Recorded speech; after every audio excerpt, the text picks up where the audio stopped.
नमस्ते भारत, आप देख रहे हैं WH न्यूज। मैं हूं विजय खौसे। हम रहते हैं खबरों के आगे, खबरों के पीछे। खबर छुपाते नहीं, दिखाते हैं। देखते हैं एक छोटा सा विज्ञापन। क्या आपके मकान की छत टपक रही है? बारिश में हर बार यही परेशानी?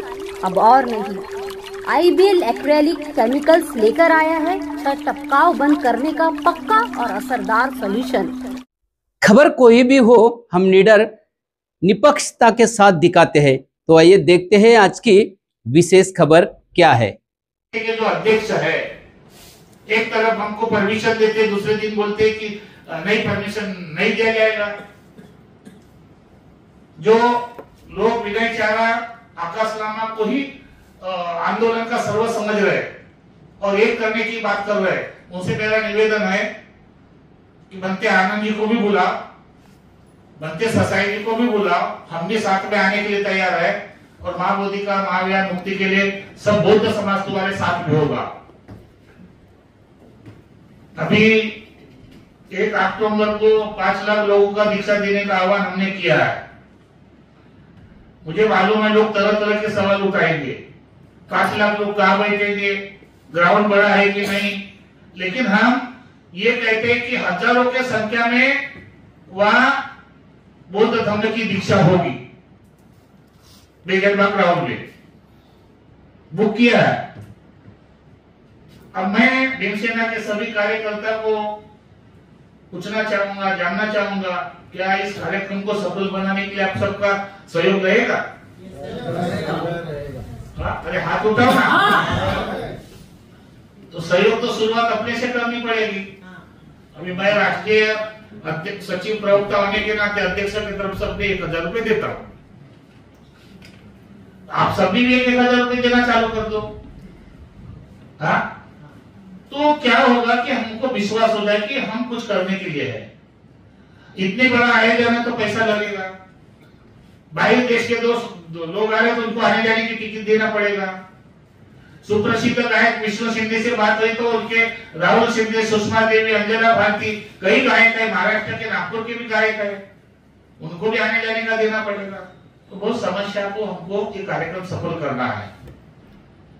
लेकिन भीमसेना एक ऐसा नाम है, मैं चाहता हूं कि भीमसेना पूरे भारत में जाए और विजयादशमी के दिन उसके पूरे भारत के लोग आते हैं। मुझे अभी केरला से फोन आए, कर्नाटक से आए, तेलंगाना से आए, चंडीगढ़ से आए, हरियाणा से आए कि भत्ते जी हम इस कार्यक्रम में शरीक हो रहे। इधर कांगड़े आई है क्या? 1000 लोग अभी फोन आए, 1000 लोग आ रहे। उसका रहने की व्यवस्था कैसे करेंगे, खाने की व्यवस्था कैसे करेंगे? तो बहुत सारे लोग धर्मांतर के लिए उत्साहित है और इसीलिए भी उत्साहित है कि भीमसेना की ओर से पहली बार एक पहल होगी। अभी तक जिन लोगों ने धर्मांतर किए, दीक्षा देने का काम किया और लेने का काम किया, उनको संविधान दायरे में लाने का काम नहीं किया। लेकिन पहले बार भीमसेना बुद्धिस्ट राजनीतिक पार्टी ऐसी है कि जिन लोगों को दीक्षा दिया उन लोगों को रजिस्टर प्रमाण पत्र देकर पूरा हम लोग उसको संवैधानिक दायरे में लाने का प्रयास करेंगे, तब वो बुद्धों की संख्या बढ़ेगी। आज हमारे पास दिन कम है। मैं अध्यक्ष से भी निवेदन करूंगा कि सारे कार्यकर्ताओं को आज जो भी नियुक्ति है वो दे देंगे और 1 तारीख के आने वाले कार्यक्रम को किस तरह से सफल बनाएंगे, इस पर चर्चा और चिंतन मनन होगा। तो फिर से एक मीटिंग होगी और किस तरह से आर्थिक दान होगा, किस तरह से प्लानिंग की जाएगी, किस तरह से जवाबदारी दी जाएगी, ये सारा रूपरेखा बनाकर कार्यक्रम की तैयारी की जाएगी। पुनः एक बार मैं इलेक्ट्रॉनिक मीडिया का, वर्तमान प्रिंट मीडिया का, यूट्यूब चैनलों का मैं आभार व्यक्त करता हूं कि आपको भी हमें इस कार्यक्रम के लिए, प्रसिद्धि के लिए सहयोग प्रदान करेंगे। हमारी बात जनमानस तक पहुंचाने का प्रयास करेंगे और 1 अक्टूबर को जो होने वाला धम्म दीक्षा समारोह, इसके लिए प्रसिद्धि की हमको आवश्यकता है। अब भी कुछ नहीं बिगड़ा। मैं आपके चैनल से एक निवेदन करना चाहता हूँ, बनते ससाई जी से अभी भी हाथ जोड़ के वंदन करना चाहता हूँ कि उन्होंने हमें दीक्षा भूमि देना चाहिए।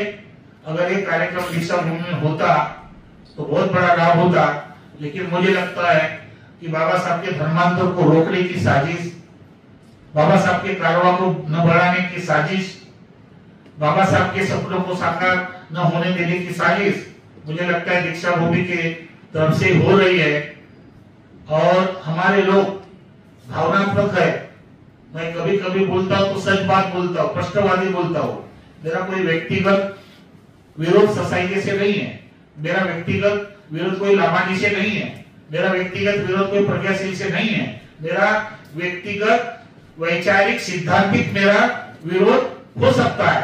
और मैं इसलिए बोल रहा हूँ, मैं दावे के साथ बोल रहा हूँ कि जब तक हम सभी भिक्षु एक मंच पर नहीं आएंगे तब तक मां बोधि महावीर का समस्या का समाधान नहीं होगा। इसलिए भीमसेना, भारतीय बौद्ध महासभा, विश्व बौद्ध संघ, सप्ताह सैनिक दल के तत्वाधान में 1 अक्टूबर 2025 को बेजंगलाट के मैदान में धम्म दीक्षा का कार्यक्रम होगा। बुद्ध गीतों की प्रस्तुति होगी। 22 देशों के भिक्षु के संगत वाला परित्रण पाठ होगा 1 घंटे के लिए।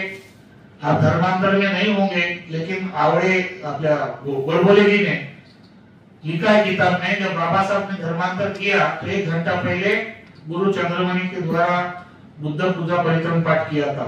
उसी परंपरा को हम लोग भीमसेना के माध्यम आगे बढ़ाने का प्रयास कर रहे हैं।